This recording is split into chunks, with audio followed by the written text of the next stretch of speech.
You got to make a decision and make the call. I don't care what the call is. Welcome to the Fear Factory. Let's go. Today, I have the pleasure of speaking with Alex Vohr. He's the president of One LNG. He's also an author, has this really varied, fun experience. Alex, thanks for taking the time. I'm super excited to talk with you. Hey, I appreciate you having me on, and I'm excited to talk with you as well today. Okay, so first we'll go from your what you're currently doing, and then I want to go back into your past and see how it all connects. And I want to Sure. hear about your book and all kinds of stuff. So tell me, I see One LNG is micro LNG. Yes, Um, Tell me about that. sure. And So make it simple for people like me. it's interesting. Liquefied natural gas is simply the natural gas that you'd get out of a pipeline, except we liquefy it, and we do that by cooling it to minus 260 degrees Fahrenheit. It condenses it 600 times, which makes it so you can move it via our transportation networks in either trucks or by train or by ship. And most people, when they think about liquid natural gas or you hear it in the news, you hear it associated with the big ocean transportation, and it's being sent to other countries and they regasify it and put it into their national pipeline grid. But you Yep. can also do small scale or micro LNG. And there's no hard and fast delineating line between small and micro, but you're talking about solutions that are anywhere between, let's say, 30,000 gallons a day up to 250,000 gallons a day are in the micro and small LNG space. And that's what we Oh, are wow. involved in. So it's not your massive export terminals like Cheniere and those guys down on the coast. We're more focused on domestic customers that would be served via truck for solutions that require heat or some other energy source for their processes. That's what we're involved in. And we would That's really interesting because owner, I we, wouldn't have thought of micro as truck size or 30,000 gallons a day. So that's thank you for the clarity on that. I do remember living in Mobile, Alabama, when we were talking about LNG and there was all this buzz around LNG, but obviously we've got years and years of safety. And I think you did some stuff with rail before this as well. I LNG? did. It's funny you say we've got years of safety. There's a lot of misinformation, if you will, about liquefied natural gas. In recent years, it's been described as the bridge fuel between some of our other distillate fuels like diesel fuel or heavy fuel oil, and then renewables was what the way some people described it. And then from a political perspective, others who wanted to jump right from distillate fuels to renewables were trying to interrupt that transition. And so they've oftentimes painted liquid natural gas as a very dangerous fuel. But the truth of the matter is, it's actually safer than the diesel fuel you'll see put in people's trucks. Diesel fuel will have an ignition rate, self ignition of about 600 degrees Fahrenheit. Liquid natural gas is over 1,000. Wow. If you spill it on the ground, liquid natural gas will evaporate. It's non-toxic, it's not corrosive. So you could dump it into a stream and it would evaporate off the top and it would only freeze the stream. It wouldn't cause any problems. Ha! That's So it's amazing. actually Yeah, because besides it's cooled down so cold, right? Like, I mean, yes. that's part of the deal. Yeah, one, Yeah, one, one of the things that makes it dangerous is the cryogenic nature of it. So handling it, you have to be careful. It'll burn your skin just like heat would. sure, But it's a sure. very safe fuel. It also doesn't have the nitrous oxides and the sulfur oxides that some of your other fuels have. So it's better from an emissions standpoint. Got you, got you. Okay, that's really cool. Thank you for the clarity on that because I just remember all this, "Oh, everybody was freaked out," and now here we Yes. are literally decades later, and I've heard of no, like, incidents, Everybody you thinks know? that we're juggling atomic bombs over here, and we're Right. not. And what's funny, you asked about the rail. I worked for the Florida East Coast Railroad, and we were the first ones to gain the authorization to move LNG by rail by the Federal Railroad Commission. Oh, And what's interesting about that is that the only reason it had not been moved by rail before is because nobody had ever asked to move it by rail. And then when we did, it was in this political environment where there was opposition to all distillate fuels. There are things that move by rail routinely that are much, much more dangerous than liquid natural gas. I can tell you that. I think there may have been an incident somewhere, I don't know if it was Illinois or Indiana, that would probably be a pretty good example of that. Absolutely. Yeah. And if you spill liquid natural gas off of a rail, it would probably all evaporate before anybody got to the scene. Now, if it caught on fire, it would burn and it burns very hot, but it doesn't explode or anything like that unless it's contained. Got you. That's great clarity. Thank you for that. Okay, Sure. so I wanna ask you, I wanna quickly ask you about your book. It's called Speed Kills, I believe, It is. correct? What's in your book and why'd you write it? So I've been thinking about this for about 30 years. You mentioned I had an interesting past. I spent 25 years as a Marine officer. I'm a retired colonel. And the Marine Corps was going through a little bit of a introspective period in the late 1980s, and we were rewriting our warfighting doctrine to get to the point where we developed this doctrine called maneuver warfare, which is still the Marine Corps' doctrine today. And a Hmm, very influential character in that doctrine development was an Air Force colonel, a gentleman named John Boyd. And one of the okay, things that John Boyd is very famous for is he developed this thing called the OODA Loop, which means observe, orient, decide, and act. And it's a okay. theoretical model. And John Boyd made the assumption that every human organism, every organization, and everything in between, we live in a world of constant competition. So you're either competing with outright competitors or you're competing and changing to stay relevant in an ever-changing environment. Huh, And so in order to keep up with your environment or to compete effectively, you need to make observations about what's going on. Then you make sense of those observations through your orientation, how you look at the world, how you look at the information you brought in. Then you make decisions and you act on those decisions. Then you take the feedback that comes from those decisions, from the action, from the effects upon your competition, and from the environment, and you change as an organization and go through the cycle again. And once I talk to people about that model and you see it and you think about it a little bit, it'll fundamentally change the way you look at the world. You'll begin to mm, lay that model over everything for an understanding of why something occurred. And the key to this model is your orientation. And what I mean by that is orientation is how you make sense of the world around you and if all you have to do is look at our political environment to understand that people look at the world in unbelievably different ways. And that's true from the big example I just gave of the difference in political outlooks, but people look at the world slightly different, even if it's only in nuances. And that makes a big difference in the decisions they make and the actions they take. So I took this yes. theoretical model in my book, and what I try to do is make it practical. So, what does it mean for an organization to observe? How do organizations bring information and data in? How do they make their observations? Then, once they get that information, how do they make sense of it? How do they turn that understanding into a decision? Because some organizations are good at making decisions, some aren't. And then the hardest thing in the world is to turn decisions into action and then incorporate that feedback so you're a learning organization.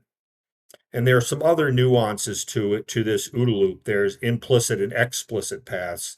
Implicit, think about that as what you do in your subconscious or what organizations do automatically through processes and procedures.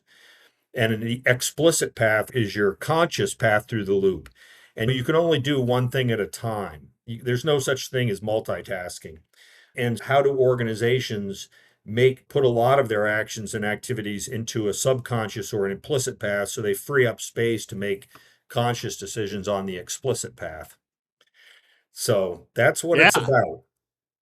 So that's a lot. I wanna unpack a couple things there because I think it's Sure. brilliant. Number 1, so I ran this TV station when I was 39 years old, NBC affiliate, and interesting because you have reporters, and the reporters generally came from suburban areas and were in middle to upper income households. So their impression, their worldview, the Yes. lens they were seeing things through was based on that model. Yes. Now, that can create groupthink, number 1, and we all have a lens that we're seeing the world through, right? We Like, I do. grew up in Iowa Mhm. on a farm, so my worldview is based on some of that in a fairly conservative place. So we're in Virginia, and anyway, you've got these folks that grew up in these suburban areas. They think what they think is important, and they're 25 years old. And if our target, in this case, our target viewer was a 48-year-old woman from rural Virginia or somewhat semi-rural Virginia, that's a different worldview. And so It what's is. important to that person is a lot different, and the way they see the world is a lot different than what was important to the reporter. So it's really interesting to come in, and me as a person that dealt and ran the station and a business person has a lot different orientation than somebody with that background. So I think that sort of figuring out how we see the lens, how we look through our lens of the world, and making sure we're being aware of that is the first thing. So I think It there's is. that would be some orientation, correct? It is. That's it. And the Germans call worldview, they have a German word for it called Weltanschauung. And Okay. it is your worldview, which is interesting. The other thing that's interesting about the OODA Loop is John Boyd said that if you can observe, orient, and decide and act faster than your competition, then basically Yes. you have the initiative and they are reacting to you. And eventually they start to fall apart in their ability to keep up with your reactions. And my example with that is the no huddle offense in football. Yes. The purpose of that is so that the defense starts to make mistakes, get penalties. Maybe they're not set up right. They don't pick up a receiver. And then pretty soon they start to fall apart. So you have good outcomes to the decisions and actions you make based upon either making accurate decisions, making good decisions over and over again, you'll have better outcomes, or you can make decisions faster than your competition and create your own reality. And the third way That's you awesome. have good outcomes, the third way for good outcomes, Let me think. So you said, yeah, make decisions faster than your make better decisions over and over again, make yep, faster decisions. What's the third one? I don't know, you're just actually. lucky. Yeah, it lasts so long, but you're right. Just lucky could be a factor. Yep. It can be Good point. probability because the world is not linear. It's not all cause and effects. Things happen for reasons we don't understand.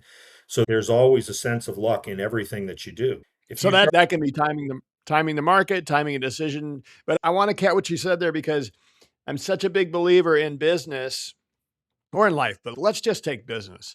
In business, you got to make a decision. And if you don't make a decision, that is making a decision it is. not to do anything. And that is the worst, absolute worst thing you can do. We've got to do this. Observe what the heck's going on, orient yourself, make sure you got your head right, and make the call. I don't care what the call is. It Yep, can be the completely wrong decision, but at least you made a decision, and then you can fail forward and learn from your mistakes and then make another decision, that's correct? right. Because the environment and your competition begin to react to you based upon what you're doing. And the other thing that I Yeah. think is important is sometimes what you do is it's like a boxer that does jabs. And so they make a decision to make every jab, but they don't throw that haymaker all the time because sometimes that'll leave you exposed. So maybe a Yes. bunch of little decisions to start affecting the environment are better than one big. You don't want to bet the farm on everything, right? But at least you're making decisions and taking action, Yes. which is the last thing you said. And the taking action, yeah, you can make a decision, but then you got to act on it and act fairly quickly. And So effectively. then I have to ask you then. So speed kills in this case is a positive, It right? is. Yeah. Okay. So, and that pays deference to making decisions and acting faster. And that title comes from General Mattis, who during 2003, he was the general who led the 1st Marine Division in the attack to Baghdad. And his point was to move so quickly that the Iraqi defenders couldn't respond fast enough. And then it also instills, especially during warfighting, they begin to sense this welling sense of panic. And once you begin to panic, you can't make decisions well either. And that happens Yes. both on the battlefield, but it also happens in the business world. If you have a lot at stake and things falling apart, you can begin to make bad decisions because you're making them in a hurried, panicked form as opposed to being a little bit more thoughtful about them. So how do you I love this conversation because it's so important for business decision makers. And I see it all the time with owners where they get seized up and they don't make a call. It's dude, you got to make a call. I don't care. I don't care what it is. Here's what I would do. Yeah. Or we usually do that together in a collaborative, more of a collaborative effort, but let's come together. What do we think are the outcomes based on 1, 2, and 3? And then make the call. Yes. So how do you train yourself as a business owner or a leader to make sure that you're doing how do you ensure you're doing that? How do you hold yourself accountable? I think that you have to be deliberate about your decision making is one thing, and drive decision making. In the Marine Corps, the guy who makes decisions in a Marine Corps organization is ultimately the commander. And Okay. so Yeah. for high level staffs of organizations like Marine Expeditionary Force that were 60,000 Marines and bigger, he had what he called an operational planning team. And that operational planning team would basically shape decisions for him. So they would tee up the information and they do the thinking for him while he was not available to think because he's off doing other things. But they would tee up these decisions with him for the information he needed. And it was a deliberate way to drive decision making. At the end of each one of these briefs, the commander would make decisions. And I think organizations need to think in that form as well. Like when do I need to make a decision by? What information do I need to make that decision? And then you also have to focus outward. It isn't all about you. You have to focus on the environment and the competition. So what you start to think in terms of what the probabilities of outcome are based upon the decisions that I might make here. You have to think. Yeah. Annie Duke wrote a book that was called Thinking in Bets. She was a poker player. And her point was is that life isn't like chess. Yeah, it's not like chess like you hear a lot of people say. It's like poker because poker is more uncertain. You're always working Ah, against a thinking opponent, and there's unlimited moves that can happen in poker. But you begin to think in the probability of outcomes. What's the probability of outcome here? And I think it's good for business people to think about that too. absolutely. I Yeah. love that. So thinking about then I like that. Hold yourself accountable. And I think the other thing I was gonna that's just what I was gonna where I was going. I think getting information from the people on the ground that are closest to the battle in this case, or to the customer, or closest to the things that we're trying to move product or services, Yes. can give you critical information that is going to shape your decision as well. And not collecting that information and making a decision in a vacuum would be a horrible mistake. It would be. And not only collecting information from the people closest to what's going on, but if you want an organization where the overall organization moves quickly, empowering them with the authority to make decisions as much as possible is also important, right? If you give them guidance and they understand the overarching goal from the organizational perspective and can move things in that direction by the smaller level decisions they're allowed to make, then that leaves you more space to make the big important decisions as an organizational leader. Yeah, so then you've built ownership, you're Yep. building critical thinking skills in your people, so that's why here's your level you can make decisions at, and it's like it's your ship. Did you read It's Your Ship? Yes, and I haven't read that, but it empowers people, it gives them a sense of responsibility, and they also don't become frustrated in the sense that they see a decision that must be made, but they don't have the authority to implement Yes. that decision. And the time when that decision would be effective passes by, and they're very frustrated. And maybe they have a customer who needs that decision to be made as well, and they're the one always dealing with that person, and they're the ones who bear the brunt of that customer's frustration when that decision can't be made, for example. So pushing authority and responsibility down to the point where it's almost scary for a leader is probably the point where you need it to be. And then if people make well-intentioned mistakes, you have to Yes. after action those mistakes and then move on and expect them to make good decisions going forward. But you can't have a zero defects organization. You can't crush people for making well-intended mistakes, right? I've seen so many organizations that say that, "Hey, look, we encourage people to make decisions and we are okay with failure." But when they get failure, Yeah, they react the wrong way. And they then do. nobody's going to make any decisions. You get one Yeah, chance to do that. And if you screw that up and you react the wrong way, nobody's ever going to make a call again that's without really coming true. to you. And then you've eliminated any kind of scaling you could ever do because now you as the leader or owner are the only decision maker that there is in the whole team. And that is never going to work. You want people to look to be accountable and responsible for things. You don't want them to become refugees from accountability within your organization, right? Yes.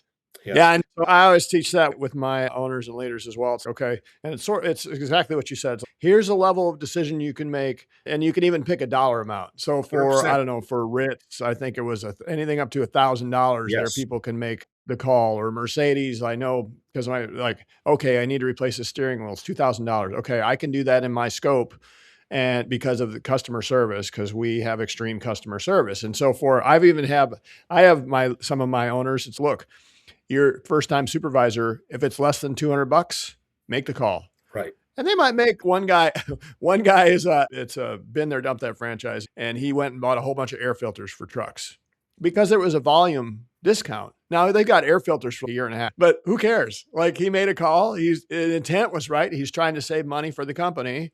They don't need enough they don't need that many air filters for any time soon, but he made a call. Good for you. You made a decision. That's the Right. most important thing.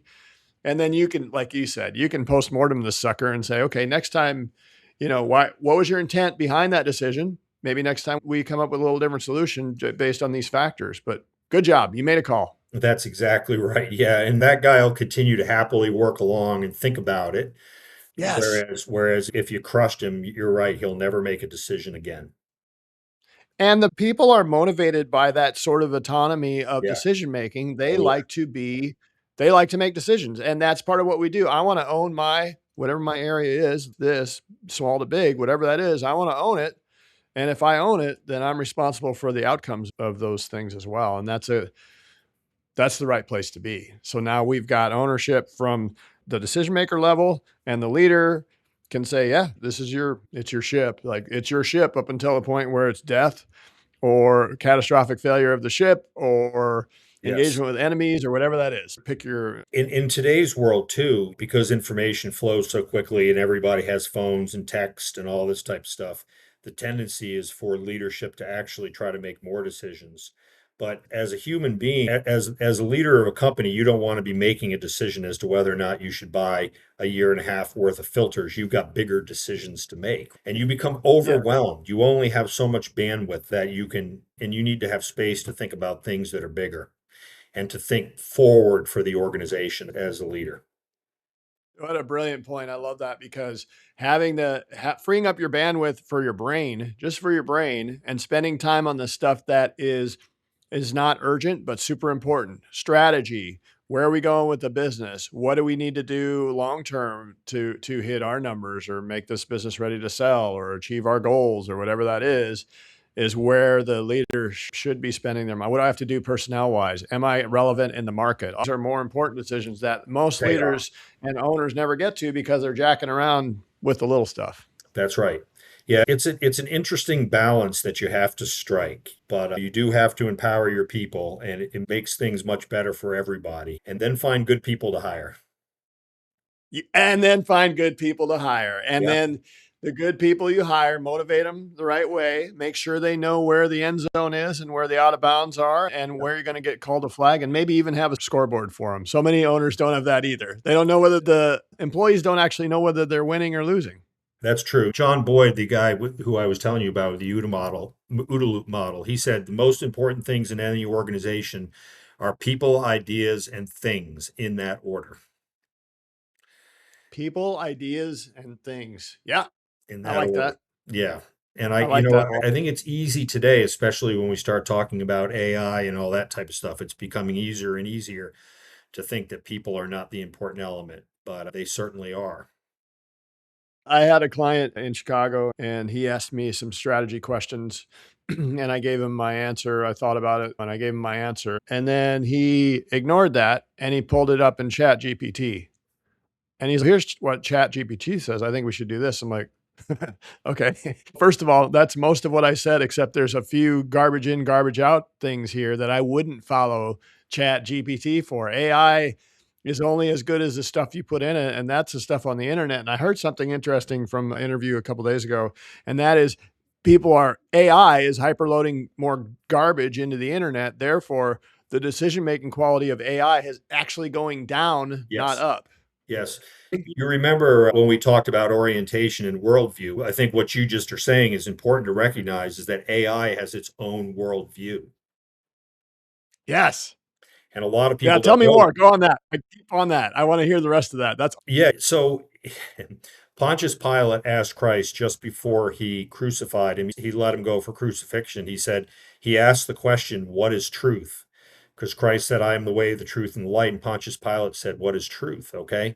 And that's a really powerful question because sometimes there's objective truth like 2 + 2 = 4, and that a man is a man and a woman is a woman. But then there are also subjective truths that people feel based upon their worldview. And AI can put out subjective truths because what it's doing is scraping the internet for the preponderance of information that's out there. And It's AI, dangerous. AI lists its sources, but unless you go back and look at those sources and draw your own conclusions, the conclusions you're working with is whatever ChatGPT or Perplexity AI or whoever else tees up for you. And it's really convenient to get an answer, but you got to be careful with that for the reason that you just said. Yes. Yeah, I like that. It's really interesting because we're all trying to figure out where this is going right now. And how do you take something, because it is a tool. AI is a good tool that you can use for organization, prompts to get to 80% of where you want to go if you're trying to get something done. Or I think about organization a lot, but or if you're trying to create an ad, for instance, okay, maybe I can get 80% there based on the inputs that I gave it and what it knows about my company. But that other 20% or 10% is the gold that makes it right or wrong or effective or ineffective, in my Yes. opinion. I understand that the first kind of cohort of college students has hit the job market who had ChatGPT through the majority of their career. And some folks are suggesting that their critical thinking skills and also their determination and doggedness, if you will, to get to answers and find and dig up solutions and stuff is impacted by the fact that everything came pretty easily through them through ChatGPT searches. And so that's should be troubling, I think. Yeah, I think I can't reference a study right now, but they've done brainwave studies, and when you're using chat, your brainwaves are lower. And I've Yeah, done things where I'm going to do a seminar and I'll have chat organize it, but when I have chat organize it, I have to go through a material much longer than if I organized it myself because I don't know it that well. I that's had right. chat. I'm like, yeah, it looks good. But then if I don't go through that, if I don't spend the extra time going through the material, I Yeah, just don't know it as well because I haven't created it. that's true. I know it's my material and I just organized it, but I still haven't created that material myself. And I haven't put the brain waves and space and engine and time and effort into it. Yes. What's funny, you talked about strategy, and a component of strategy is planning. Okay. Strategy is the reconciliation of ends, ways, and means. You have to end up with those three things balanced. Okay. But planning is the idea of how you're going to use your ways and your means to reach your ends. That's what planning does for you. Okay. But planning sometimes doesn't feel very helpful for people because there's uncertainty in the world. So they plan for trying to reach an outcome, then they run into uncertainty and their plan changes, okay? Or the requirement for their plan changes. But what you said about, hey, because I didn't build it, I didn't understand it. The value of planning is what you learn while you're coming up with a plan. And that way, when things go south because its situation has changed, you understand the environment better because you were the one who went through the planning. You see what I'm saying? Yeah, it's brilliant. And Yeah, I think I like that. And the thing I would add to it, and this I know for a fact, forget is I coach businesses, but I'm running my own business. So I can't be the plumber with the broken toilet. I actually have yeah, to do the things because I'm trying to grow yes, my business as well. And so we do a quarterly planning obviously, I guess every quarter. And we yes, really lay out by week the 6 things we want to get done and what it's going to look like, the outcome, et yeah, cetera. But I know with reasonable predictability that if I do these things on a regular basis and I do them at the right level and I'm diligent with them, I can predict within realistic amount the outcome. yes, And to talk about being empowered as an owner of a business, I know if I can do these things and I'm going to get this outcome, I just got to do the things. And that's that makes it so much easier than like, holy crap, I got to grow sales. How am I going to do that? I don't yes. know. But I have a plan that I know is actionable that I can execute. Yes, no, that's true. And then if something happens and something changes slightly, because you built the plan, you understand how to to go to a branch or a sequel and go down another path. You can move quickly because you understand the environment. You put the work in. 100%. Okay, Yes. so I'm gonna ask you, so your book is called Speed Kills. I wanna get that back in there, plug that for you Yes. one more time. I wanna ask you one more serious question and then 3 kinda speed round questions that I ask Sure. everybody. Is that cool with you? Absolutely. Okay. Serious question. So we talked a lot about strategy, planning, execution, orientation, observation, all those things. Beautiful. Love the conversation. If you had to give advice to somebody starting out in a business or they're at a million and they want to go to 10 million or whatever, 10 million to 100 million, what's one great solid piece of advice you would say, hey, look, this is what I would say you should do? From a planning perspective, if we want to circle back around and think about it in that key, Donald Rumsfeld said, it's not the known knowns, it's the unknown unknowns that kill you. I think you have to really understand what assumptions you're making when you develop plans and strategy. And you have to understand and recognize when you're making assumptions. And you also have to recognize that based upon the way you look at the world, maybe you're making assumptions that you don't even recognize are assumptions. Does that make sense? Yeah, it comes back to the worldview and It orientation does. even, because 'cause you're assuming Yeah. everybody thinks like you or is like you. That's completely wrong. Yeah. And then the other I thing I would say, if I could, would be once again that your people are going to be the most important thing. And every successful CEO that I've talked to, the number one concern that he always tells me about, he's concerned about getting good people. Yes. If you can solve that, life is grand. You can Yeah, solve if you can get them and you can keep them, you can grow them, that's even if right. they don't end up in your organization, that's where the gold is. Yes, So, it is. okay, here's your 3 quick questions. If you're an animal, what kind of animal would you be? I guess I'd be a tiger. Tiger. Okay, I Yes. like it. And give me 30 seconds or 15 seconds on why. I just think that I mean, they're obviously powerful. They're a predator, and I think they blend well with their environment. Nice. Yeah, I like Yeah, I that. like that a lot. They also sleep a lot, which Yeah, they isn't bad do. I either. guess they sleep 80% of the day. You and I saw the same thing there. It's funny, I was just at the zoo last weekend in Houston, and it was cool. So everything's moving around. Tigers are moving around, lions Yes. are moving around. I actually get to see you, not in action, but well, at least walking Yeah. around, so that's cool. They're very Next, what do you decisive. wanna be? Yeah. Oh, decisive. Uh-huh. I Yep. like that. That's full circle as well. Next question, what do you wanna be when you grow up? I'm trying to figure that out. I've been doing this stuff for a very long time. I'm not that far away from actually being eligible for Social Security benefits if I needed to be. And so I've Right. actually given that a lot of thought. And what I think is most important, as opposed to having one thing to do, is I think I'd always like to be able to continue to contribute.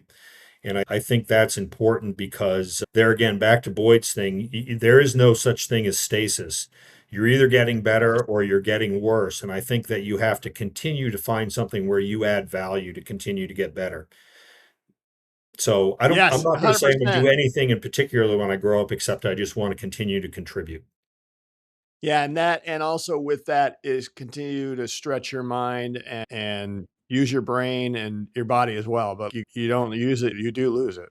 Yes, you need to have a reason to continue to observe, orient, decide, and act. And if you don't have a reason to do that in all aspects of your life, then you're right. It begins to go downhill quickly. Brilliant, brilliant. And the last question is, what do you wanna be remembered for? I guess I would want to be remembered as someone who was a good husband and father for sure, and someone who was fair and balanced with the people that I dealt with. I like it. Yeah, that's a good legacy. And when you do that over and over again, you leave a legacy of people in your company, in your family that will live on, and you can literally change the world that way. And that's really cool. But I think that's important to ask that question of people. And the reason I do is because if you have that out there as a goal in your mind, you start to cycle a lot of the decisions that you make with that as a background goal. So that's a priority for you. And then those decisions reflect that over time, and then decisions add up and make reality, right? 100%. And we do every year, I have it right behind me too much. You probably can't see it, but every year as our family, we do vision boards. Hmm. And even like putting it out there, this is a short term, this is for the next year, but that Yeah. short term vision of what I want to achieve and who I want to be and where I want to go, Yes. you put it out there and it gives you gets you a long way down the road It of your does. That's all that is planning. And that's what we talk Yes. about, living deliberately, right? It's beautiful. Hey, Alex, I thoroughly enjoyed our time and I learned a lot. And I'm going to have to pick up your book. Just thanks for your wisdom and thanks for your transparency and honesty. And just wish you the best in the future. The I really legacy. appreciate the time and I appreciate your patience on the front end getting us connected today. And yeah, thanks very much. All right. Have a great one. Thank you. Alex Vohr, amazing interview. When you think about this strategy of like, okay, where am I? What am I doing? Am I properly oriented? Figure out what's going on, make decisions, and act, and then iterate. Those are so important. We also talked about after the interview, we talked about military and how military translates to business, and then what things are different. But at the end of the day, people are people, and you got to lead them no matter what the situation is, and you got to make decisions. So wonderful interview.